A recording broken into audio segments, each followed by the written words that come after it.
Puji Tuhan. Mari kita lihat PowerPoint teks Webedia pagi kita pagi hari ini. Kalau bicara di warta itu tentang kesombongan, tapi saya mau bicara tentang kesombongan versusnya. Versus dari kesombongan apa? Humble, rendah hati. Iya betul Ibu Susi. Nah, kebetulan kita baru merdeka, merayakan ulang tahun kemerdekaan, maka saya kasih tema juga tentang pahlawan. Tapi bukan pahlawan umumnya, khusus gendernya ini adalah wanita.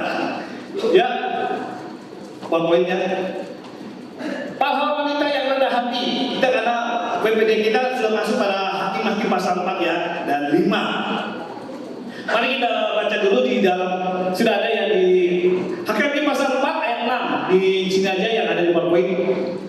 Hakim-hakim pasal 4 ayat 6 berkata, ia menyuruh memanggil Barak, maksudnya si Deborah.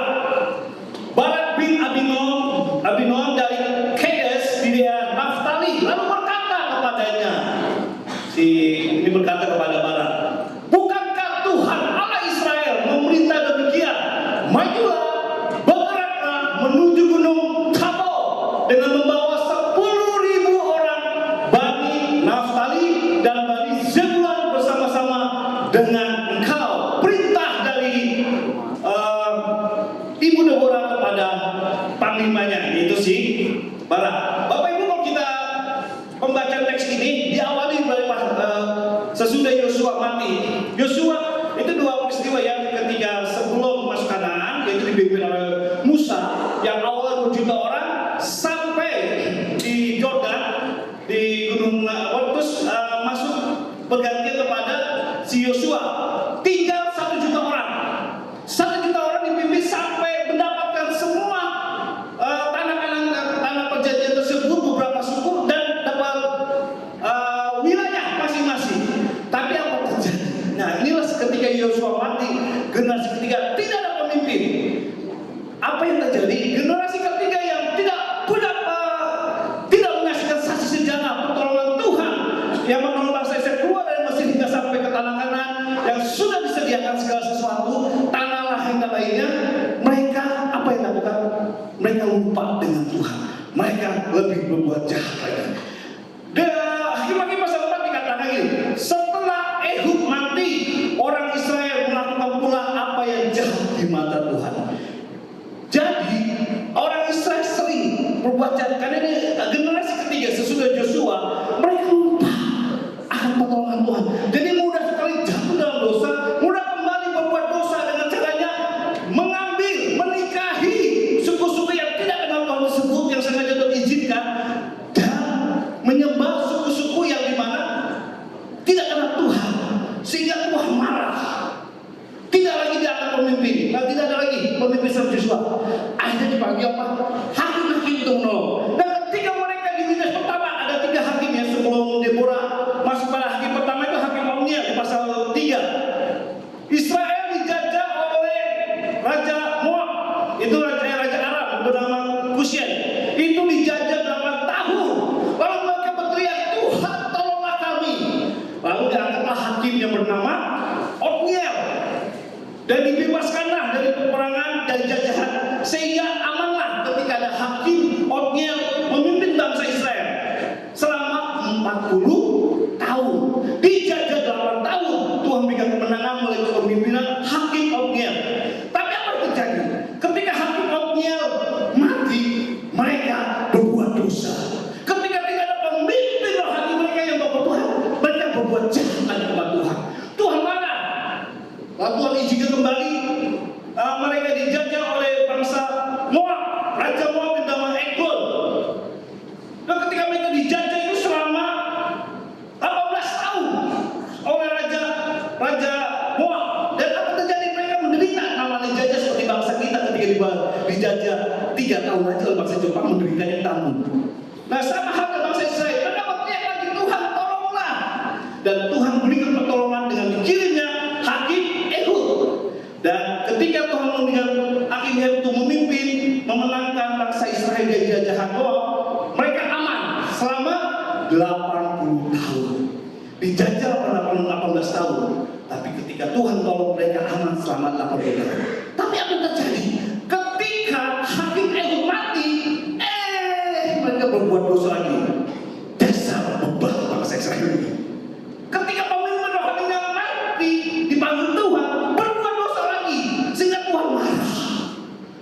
Apa yang terjadi? Tuhan izinkan Israel dijajah kembali oleh bangsa Kanaan yang bernama Raja Yabin. Selama berapa tahun? 20 tahun. Mereka berteriak, Tuhan tolonglah kami, Tuhan bebaskanlah kami. Wow, dijajahnya selama 20 tahun lebih lagi, lama lagi.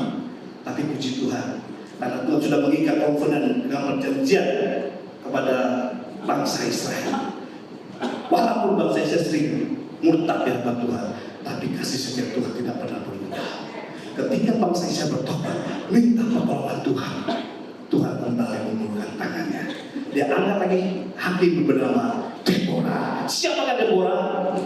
Nama masih ingat saja. Siapakah Deborah? Belum masih next. Sebelumnya. Deborah itu adalah dalam bahasa artinya lebah.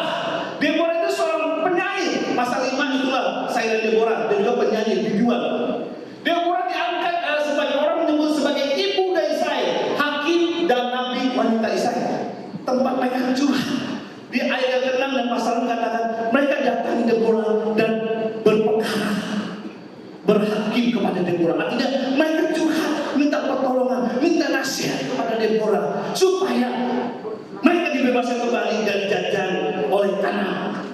Dan Deborah dan Tuhan pakai Deborah untuk membebaskan bangsa Israel dari Raja Yabin, kerajaan Kanaan tersebut. Sehingga dia berkata, dia panggil si Barak untuk memimpin peperangan dengan nubuatannya, dengan doanya, dengan leadershipnya.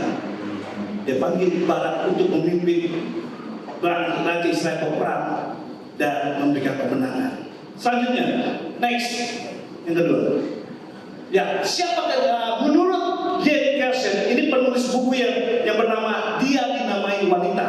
Menurut J. Kersen, seorang penulis buku, Deborah adalah seorang wanita yang bermental prajurit dan berhati hamba.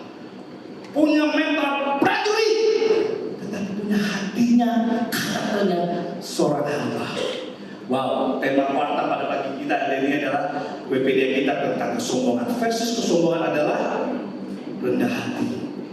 Pahlawan wanita Deborah dikatakan, Ibu Jen berkata, Deborah adalah seorang prajurit, mentalnya prajurit, siap perang, tidak mudah menyerah, tetapi hatinya hamba. Artinya dia punya karakter rendah di dalam pemimpinannya, kata-katanya, tapi punya sifat yang rendah hati. Kita lihat kesombongan, sombong versus hati. Menurut si Jefferson mengatakan bahwa kalau orang yang sombong hati merasa dirinya hebat, merasa dirinya lebih penting daripada Tuhan, merasa tidak membutuhkan orang. Makanya dia kata jangan sombong, dipanggil Pak Camat, Pak Lurah, Pak Bos, karena nanti panggil Tuhan, semuanya akan dipanggil Tuhan, alias mati. Nah, lalu di Amsal 12 ayat 5 baca BPD kita berkata, setiap orang yang tinggi hati adalah kebencian bagi Tuhan, sungguh ia tidak akan luput dari hukuman. Nah, menurut Ibu Jane Gerson ini, kalau orang sombong ini merasa dirinya hebat, merasa dirinya tidak membutuhkan Tuhan, merasa tidak membutuhkan orang lain. Wow. Coba beritahu kiri kanannya, kamu seperti ini tidak? Ciri-cirinya ada kan di diri kamu? Coba beritahu, Pak, kayaknya ada tuh ciri-ciri seperti ini. Kesombongan, nggak merasa butuh Tuhan, tidak membutuhkan orang lain. Wah, dan lain. Ada survei di dalam sebuah majalah, ya cuma next selanjutnya, tentang orang yang sombong, cantik dan tenar tapi sombong. Next surveinya, ya. 7 selebriti yang cantik dan tenar di majalah Elle. Nah, mengatakan ini, orang yang cantik, tenar tapi sombong. Akibatnya apa? Yang pertama, Miss Meksiko tahun 2006 diangkat yang pemenang. Miss ini bicara apa? Wanita yang terhebat ya di dunia di Meksiko tahun 2006 menang juara 1 di dunia. Tapi cuma 2 tahun kemudian dipenjara karena apa? Beredar narkoba di tahun 2008. kecantikan katanya hancur karena kesombongan sehingga dia jadi bandar. Miss Colombia di tahun 2005, nah lama kemudian di tahun berikutnya dipenjara karena menyulut narkoba dan merekrut anak muda. Wow. Miss Singapura di tahun 2009, tahun berikutnya dia akan dipenjara karena apa? Penyalaan dan pemalsuan kartu kredit. Hati-hati. Miss Kanada tahun 2011 dipenjara karena dalam kerusuhan dan penjarahan pada sebuah pertandingan hoki di Kanada. Miss Rusia pada tahun 1908 terlibat obat-obatan dan dipenjara pada tahun 2012. Miss USA Amerika pada tahun 1957 dipenjara karena mabuk saat menabrak dan berkendara mobil. Ini yang ketujuhnya Miss Vietnam tahun 2004. Tahun berikutnya kemudian menjadi mucikari, yaitu menjual para model dan artis yang dijual kepada pria hidung berat dengan harga 38 juta. Wow. Merasa cantik, enak, seolah tidak butuh Tuhan, tidak butuh orang lain, masa kuat. Tapi apa yang terjadi? Gak sampai akhir hidupnya, gak sampai lama umurnya, hancur akalnya, kecantikannya, ketegaran karena karakternya ini. Tapi lain dengan Deborah. Dikatakan Yesaya 28:17, engkau sombong karena kecantikanmu, hikmatmu kau musnahkan demi semarakmu, ke bumi kau kulempar, kata Tuhan kepada Lucifer, kepada raja-raja kau serahkan menjadi tontonan bagi matanya. Lucifer seorang malaikat yang punya karunia untuk memuji dan memuliakan Tuhan. Karena sombong rasa dia pengen dipuji seperti Tuhan, Tuhan lemparkan dia ke bumi. Akibat apa? Sombongnya itu. Tapi apa kata Ibu J. Gerson tentang si Deborah, seorang wanita yang punya mental prajurit dan berhati hamba. Next. Ciri-ciri orang yang rendah hati menurut si J. Gerson ya, dalam bukunya Dia Dinamai Wanita. Deborah itu dikatakan si para wanita. Yang pertama, orang yang rendah hati, diambil sisi dari Deborah adalah menyadari dirinya lemah, menyadari dirinya sangat membutuhkan Tuhan, menyadari dirinya membutuhkan orang lain.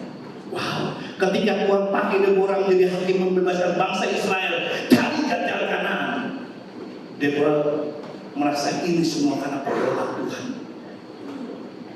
Pas Deborah merasa dirinya sangat membutuhkan Tuhan. Kalau dia tidak kuat hubungan dengan Tuhan, tidak dekat dengan Tuhan, gak mungkin Tuhan bisa pakai. Dan ketika menyadari, walaupun dia dipakai Tuhan dengan nubuatannya, dengan doa-doanya, dengan nasihatnya, dia tetap membutuhkan sesamanya menjadi partner dalam membebaskan bangsa Israel dari jajahan Kanaan. Wow, ciri-ciri orang yang bermental prajurit tetapi berhati hamba. Amin. Coba benar kiri kanannya, coba yang wanita. Kamu seperti Deborah enggak? Wah, kayaknya ada tuh berapa persen. Bermental prajurit, tetapi berhati hamba. Walaupun dipakai Tuhan, tetap berhati. Amin. Tetap membutuhkan orang lain. Ketika dipakai Tuhan bisa saja dia nggak pakai sembarangan, karena dengan membuatannya dia berkata, pada sini, pergi kamu membawa 10.000 pasukan Israel ke Gunung Tabor. Gunung Tabor itu kalau di zaman Yesus,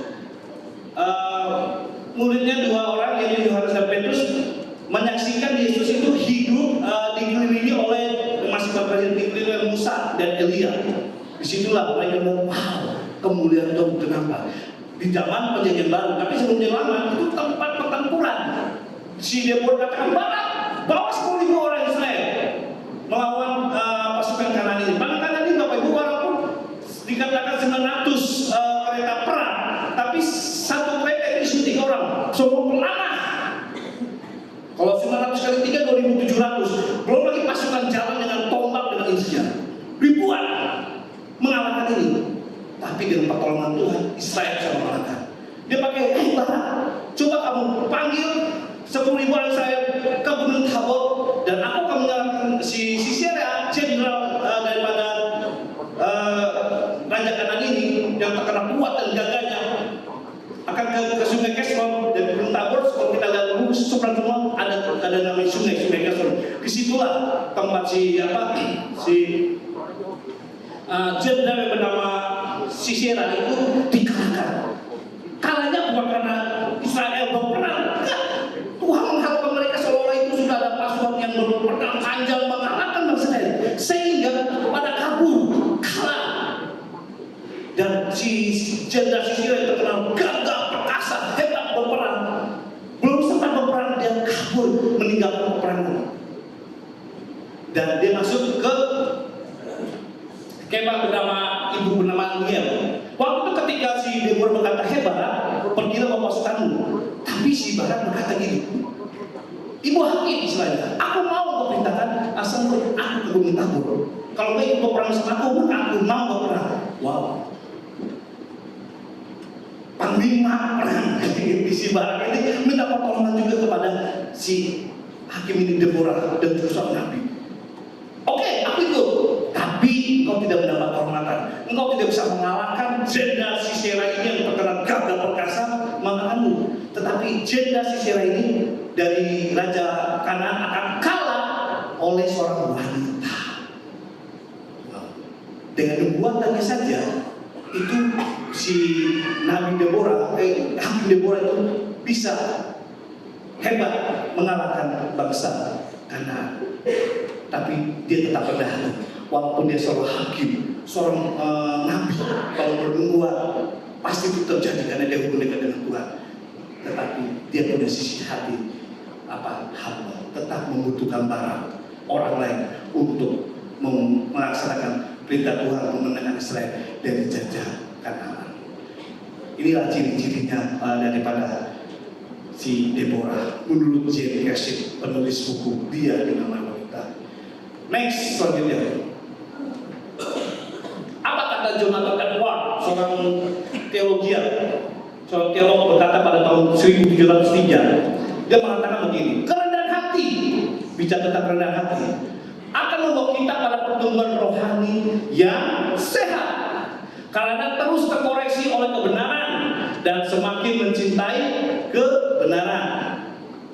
Kerendahan hati menghindarkan diri dari kemunafikan, karena kemunafikan adalah bagian dari sebuah kesombongan. Sombong karena merasa lebih hebat, padahal tidak. Sementara, Pak Jonathan berkata, kerendahan hati membuat Anda yang hebat merasa itu hanyalah anugerah Allah, dan memang sudah seharusnya hidup seperti itu, yaitu kerendahan hati. Amin. Amin. Kerendahan hati versus kesombongan. Kerendahan hati itulah yang disukai Tuhan dan dipuji Tuhan. Next, apa sih akibatnya berkata orang rendah hati seperti Deborah ini? Menurut J.P. Cassidy mengatakan, berkat bagi orang rendah hati Deborah pahlawan wanita Israel, yaitu Tuhan memberikan kemenangan melawan ribuan pasukan Kanaan beserta 900 kereta perang dan ribuannya. Menang tanpa bangsa Israel berperang. Dan si jenderal Sisera kalah tanpa si Barak harus berperang. Satu face to face, satu-satu tidak. Karena nubuatnya Deborah, Tuhan memberikan kemenangan. Karakternya Deborah yang rendah hati juga.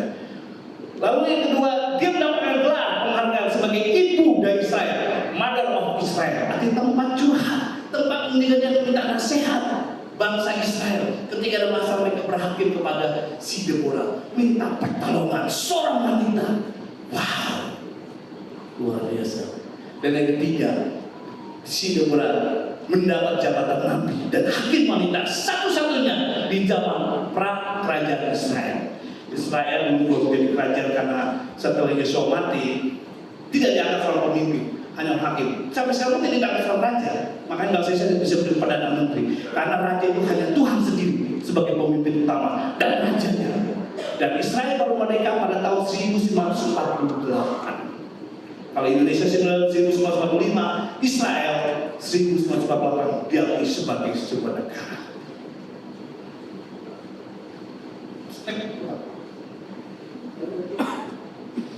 Alkitab berkata, keangkuhan merendahkan orang. PPD kita di Amsal 29:3. Keangkuhan merendahkan orang, tetapi orang yang rendah hati menerima pujian.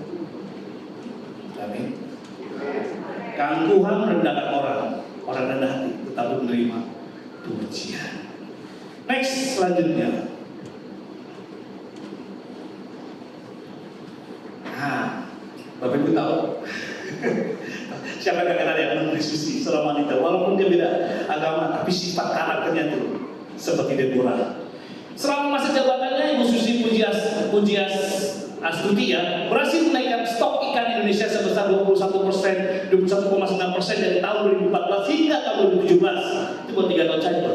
Menghemat budget Kementerian Kelautan dan Perikanan sebanyak 9 triliun dan menegaskan aturan penenggelaman kapal maling ikan dari negara lain.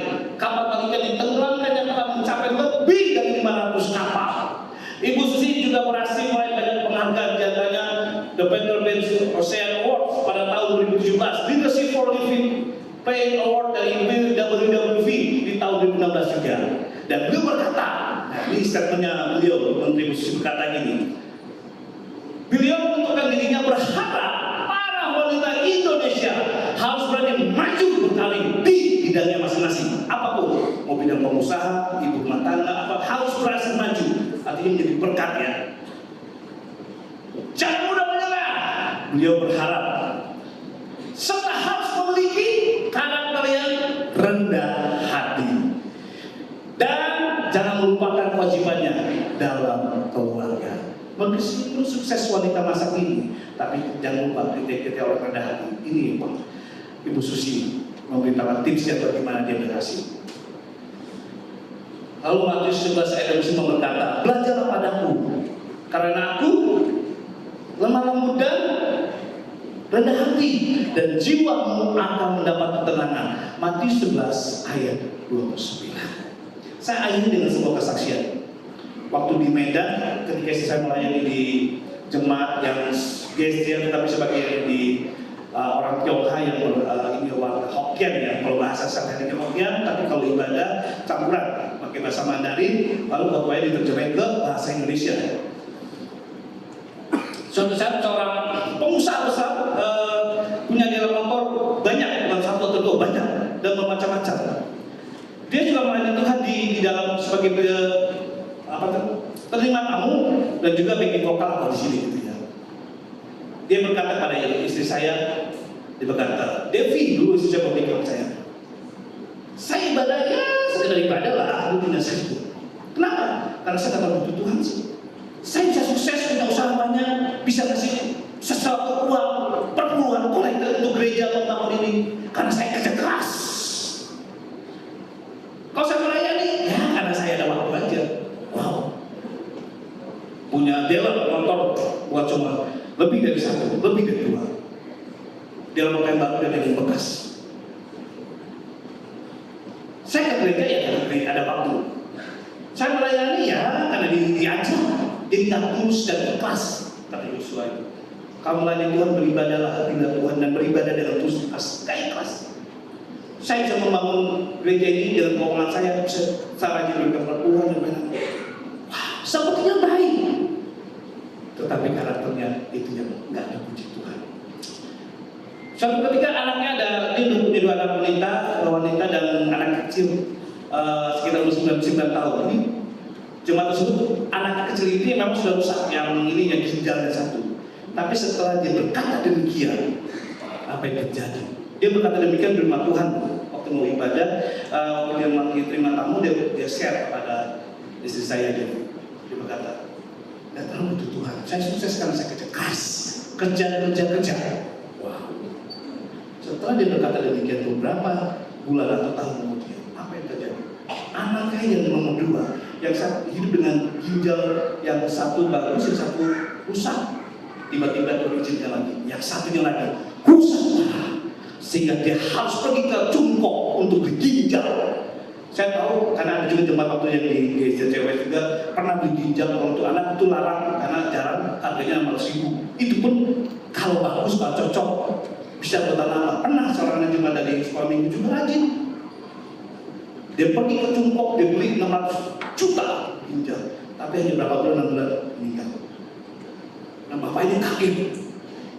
Setelah dia berobat, pergi di ginjal juga, dia baru menyadari statementnya, perkataannya di rumah Tuhan. Dia berkata pada Tuhan, Aku susah karena aku kerja keras, kerja dan kerja. Jadi aku nggak terlalu butuh gereja, nggak butuh Tuhan. Tapi ketika kesombongan itu, Tuhan katakan karena kau sombong, Lucifer, kau lemparkan. Tuhan izinkan anaknya sakit. Dia tahu haknya semua. Ini nggak menjamin juga, kata dokter sadar pun ini nggak menjamin, tapi bisa bertahan. Dia baru sadar bahwa keuangannya, kekayaannya, usahanya itu tidak bisa dapat menyembuhkan anaknya. Tidak bisa menjamin ginjal yang baru itu bisa bertahan. Tapi puji Tuhan, setelah selanjutnya saya berkata, karena dia bertobat sungguh-sungguh, datang kepada Tuhan, mengakui segala kelemahannya, dan dia butuh Tuhan. Dan dia harus ikhlas seperti beribadah dan melayani Tuhan dan berkorban kepada Tuhan, harus ikhlas. Disitulah mujizat terjadi sehingga Anda akan bisa sembuh. Ini peringatan kita semua. Mari, Tuhan bisa pakai siapa saja. Jangan menyerah dalam melayani menghadapi setan, tetapi siaplah harus punya hati. Amin. Di pasal 5 Timur katakan dia bernyanyi, dia memuliakan Tuhan. Sehingga Tuhan memberkati dia menjadi hakim yang pertama di zaman prasejarah. Mari kita